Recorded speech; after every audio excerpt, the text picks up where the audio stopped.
दशरथ मांझी, जिन्हें mountain man के नाम से जाना जाता है, बिहार के गया जिले के गहलौर गांव के एक साधारण मजदूर थे। उनका जन्म 14 जनवरी 1934 को एक गरीब मजदूर परिवार में हुआ था। उनकी कहानी अद्भुत दृढ़ता, प्रेम और साहस का प्रतीक है। दशरथ मांझी की पत्नी फगनी देवी एक दिन पहाड़ी को पार करते हुए पैर पिछुलने के कारण गंभीर रूप से घायल हो गई।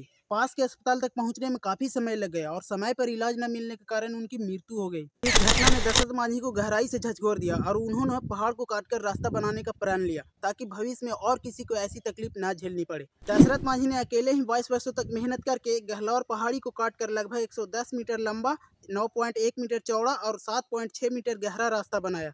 इस रास्ते ने आतरी और बजीरगंज ब्लॉक के बीच की दूरी को 55 किलोमीटर से घटाकर मात्र 15 किलोमीटर कर दिया गया। दशरथ मांझी ने अपने काम के लिए केवल साधारण उपकरण जैसे हथौड़ी और छेनी का उपयोग किया। उनके पास न कोई सरकारी मदद थी और न ही किसी का साथ। उनकी मेहनत और लगन ने उन्हें भारत में प्रेरणा का स्रोत बना दिया। 2007 में उनका निधन हो गया, लेकिन उनकी कहानी आज भी लाखों लोगों के लिए प्रेरणा है। राम जी और हनुमान जी की पहली भेंट कहाँ हुई? राम जी और हनुमान जी की पहली भेंट ऋषमुख पर्वत पर हुई थी। जब रावण माता सीता का हरण कर लंका ले गया, तब भगवान राम और लक्ष्मण सीता की खोज में दक्षिण दिशा की ओर बढ़े थे। वे किसी कंधा के जंगल में पहुंचे, जहां वनराज सुग्रीव अपने कुछ साथियों सहित ऋषमुख पर्वत पर निवास कर रहे थे। सुग्रीव ने राम और लक्ष्मण को देखा तो उन्हें संदेह हुआ कि कहीं ये वाली के भेजे हुए लोग तो नहीं है। सत्य जानने के लिए उसने अपने प्रिय मित्र और मंत्री हनुमान जी को उनके पास भेजा। हनुमान जी ने साधु का रूप धारण किया और बड़ी मधुर वाणी में राम और लक्ष्मण से बातचीत की। राम जी हनुमान जी की वाणी, भक्ति और ज्ञान से बहुत प्रभावित हुए। इसी मुलाकात से राम और हनुमान जी का संबंध बना, जो आगे चलकर अटूट भक्ति और सेवा के रूप में विकसित हुआ। यहीं पर हनुमान जी ने राम जी को सुग्रीव से मिलवाया, जिससे राम और सुग्रीव में मित्रता हुई और माता सीता की खोज का कार्य आगे बढ़ा। हनुमान जी ने पर्वत क्यों उठाया? रामायण के युद्ध में जब लक्ष्मण जी को मेघनाथ ने अपने शक्तिवान से घायल कर दिया